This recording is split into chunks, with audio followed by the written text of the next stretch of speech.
Mummy mummy कहीं कहीं जा, पेड़ के पीछे लुक जा हम इनका लेके आते, इनका गोली मार दिया। बोल बाबू हम बच्चा का खौनी तना का करीनी बाबू। नमस्कार, आपके साथ मैं हूं आदित्य कुमार। 3 बच्चों की मां रूबी अपने पति की हत्या की साजिश रचती है। 1 महीने से पूरा रिहर्सल होता है और उसके बाद अपने पति को मौत के घाट उतार देती है। यह घटना रायबरेली जिले की है।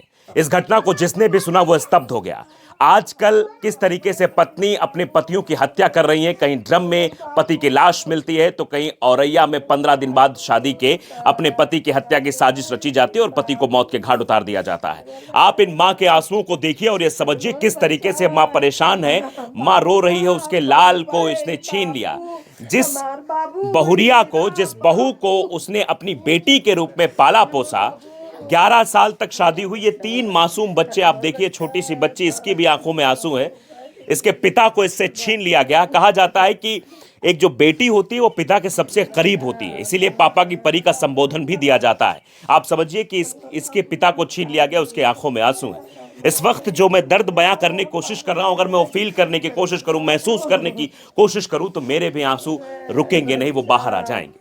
आप समझिए कि समाज किस दिशा की ओर जा रहा है और पत्नियां अपनी प्रेमी के चक्कर में फंस के अपने पति को मारने से पहले ये नहीं सोचती है कि उनके बच्चों का क्या होगा, ये नहीं सोचती है उस परिवार का क्या होगा, ये नहीं सोचती है कि उस मां का क्या होगा, ये नहीं सोचती मासूम बच्चे पलेंगे कैसे, क्योंकि वो ये कांड करने के बाद तो वो भी जेल में जाएगी। फिलहाल इस पूरे घटनाक्रम को समझाएंगे, बताएंगे, लेकिन इस परिवार का दर्द ये असहनीय है, जिसको शब्दों में बयां नहीं किया जा सकता, जिसको बताया नहीं जा सकता। माता जी आप रोइए मत, मैं समझता हूं कि आपका बेटा पूरे घर का पालन पोषण करता था, काम भी करते थे डेकोरेशन का। क्या क्या हुआ था उस दिन? भैया नहीं जाना, यहाँ से चली गई 5 बजे। हम दुकान गए न, बाबू उनका कुरकुरे खिलावे के वैसे से दूसरे बच्चा का आयन गाड़ी पर बैठी रही है के कुरकुरे बाबू का पकड़ावा। बाबू का बाबू जाती हो, बाबू साथे लाए आयो कहीं। आपने अपने बहुरिया से कहा था? नहीं, बाबू से कहा, माँ बाबू नहीं बोले, बाबू मूड़ी हलाए लीन। बाबू का मैं डाई वाई लगाई के लाई गई राय। अरे बोल बाबू हम बच्चा का खौनी तना का करीनी बाबू। हमें लगे 7 बजे 8 फोन आवा, घड़ी तो देखा नहीं ना, कहीं इनसे बिटिया आई उठाई नहीं फोन, कहीं नहीं। हम कारण कहा बिटिया कहाँ गई मम्मी, पापा कहाँ गए, कहीं नहीं मम्मी पापा अब नहीं गए, कहूँ मम्मी कहीं नहीं मंदिर जाई थी अमन, उतने बीच बाबू का ले गई बोलाए के। माँ बहुत रो रही, इनका साफ कहना है कि माँ यहाँ घर पर थी नहीं और बहू ने इनकी अपने ससुराल ले जाती है पति को, और उसके बाद फिर वहां पर जो है पूरा जो षड्यंत्र पहले से रचा जाता है, क्योंकि बताया जा रहा है कि जो लड़का है वो लड़का इसी गांव का रहने वाला है। यहीं से वो अपनी प्रेमिका के साथ यानी रूबी के साथ वहां जाता है और पूरी साजिश, क्योंकि वहां कोई कार्यक्रम था, कुछ था वहां पर भंडारा कहीं मंदिर मरा, हमका पता नहीं किनके घर का है, परिवार का है, कहाँ का है, हम नहीं जानते रहे न। भंडारे के बहाने बाबू का ले गई, बाबू का हमारे नहीं जाना। हमें पास 3 बजे रात में फोन आन ज़्यादा लगाओ, 3 बजा रहा, तो हमें लैटरीन लगी, चली गए, लौट के आन फिर पहुड़ गए, नींद ना उलझन हो गए, यहाँ घूमी टहरी फिर पहुड़ी गए न, फिर फोन आवा कहीं नहीं मम्मी बीर के पापा आए का, हम कहें न नहीं आए तो मती टाइम हमसे बताऊ तू है, पहले नहीं बतायो, कहने गाड़ी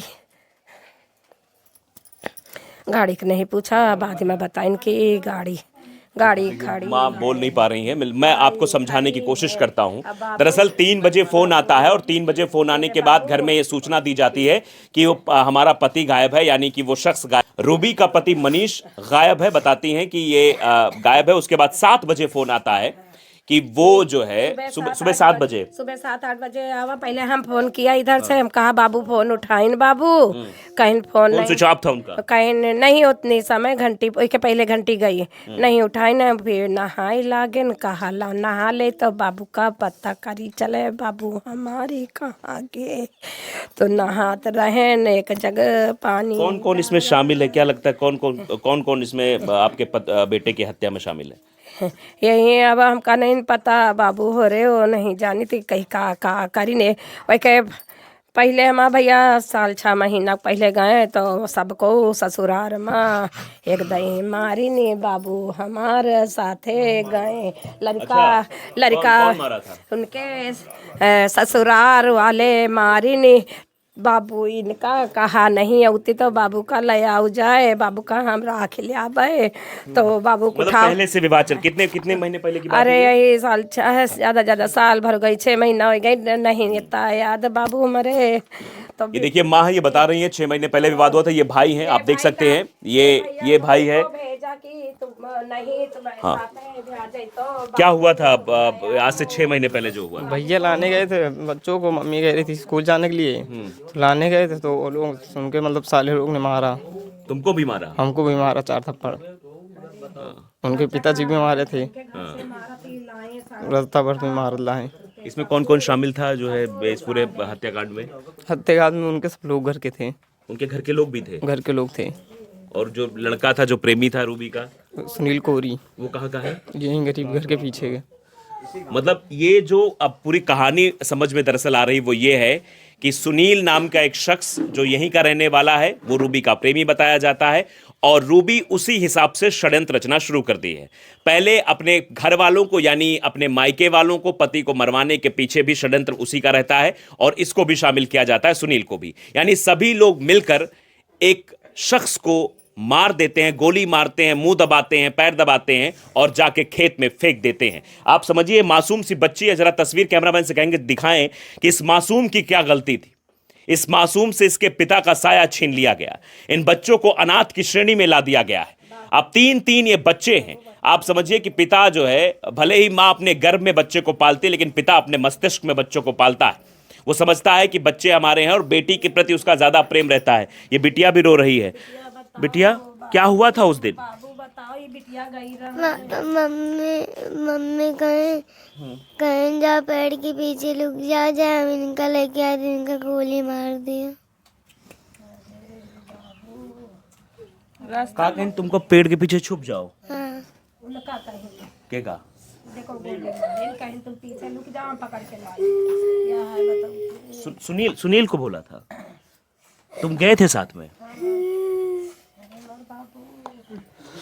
मत रो बेटा, मत रो। देखिए ये मासूम बच्चे हैं, मतलब इनकी तकलीफ नहीं देखी जा रही है। पूरा परिवार, ये देखिए, ये इनके भाई हैं, इनका पूरा परिवार, ये माँ है, ये पूरा परिवार शोकाकुल है।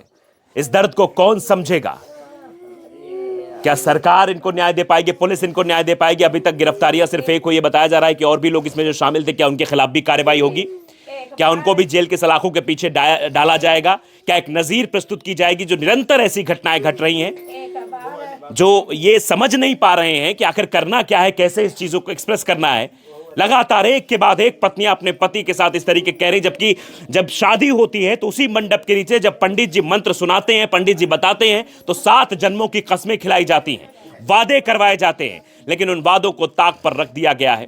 क्या यह वेस्टर्न कल्चर से सब कुछ आ रहा है कि छोड़ना नहीं है तो पति को रास्ते से हटा देना है? ये आखिरकार क्या चल रहा है और इससे कितनी जिंदगियां बर्बाद हो रही हैं, इसका भी इल्म शायद किसी को नहीं हो रहा है। वो भी ये नहीं समझ रही हैं। क्या लगता है कि वो अपने पति की हत्या करने के बाद सुकून से, चैन से रह पाएंगी, चाहे वो मुस्कान हो या औरैया की प्रगति यादव हो? क्योंकि उनको भी तो जेल की सलाखों के पीछे जाना पड़ेगा, उनका भी पूरा जीवन बर्बाद होगा। आने वाली पीढ़ी ये क्या समझेगी? क्या गए तैसे उनका एकदम से बेजीतियो कबो नाया मई जीवन कायद उनका दोनों जनन करे दियो बाबू हो रे हो। हमारे बाबू का चले के तड़पे के उन इनके घर वाले एकदम कुल्हरी गणास लाठी लइके घर सब घेरे रहे, चक्कू सब लइके आए। हम नहीं रहे ना। अब देखिए कि ये मतलब अब ये सब भाई हैं। उस दिन क्या हुआ था आपको पूरा पता है वाकया? आप थे यहाँ पर? हम नहीं थे, दुकान पे थे वहाँ पे। फ़ोन हमारे पास 6 बजे गया कि भाभी का फ़ोन आया है, दद्दू ख़त्म हो गए, खेत में पड़े हुए हैं। और सुनील के परिवार वाले एक दिन यहाँ लड़ाई हुई थी और लोग घर घेर रखे थे, कोई नहीं था हमारे घर में। कुल्हड़ी गणास सब लेकर बंदूक कट्टा लेकर आए थे यहाँ। सुनील कौन? सुनील यहाँ सुरेश थे, ये उनके आपके गांव पिताजी, का हमारे जिसका गांव संबंध था? हाँ उन्हीं का। और हम लोग डेकोरेशन काम करने चले जाते हैं, यहाँ घर घेरने आ जाते हैं, मारपीट करते थे यहाँ? मारपीट करते थे। हमारे दद्दू को उन्हीं ने मारा। दद्दू को उन्हीं लोगों ने मारा? उन्हीं लोगों ने मिलके मारा, ससुराल वाले उनके, यहाँ के सुनील। बंदूक कहीं मार दिया, कहीं लाशें बिछा देंगे एक तरफ से। पहले भी धमकियां देते थे? पहले भी धमकियाँ दिए, कम से कम 6 महीना 1 साल हो गई धमकी दे रहे थे।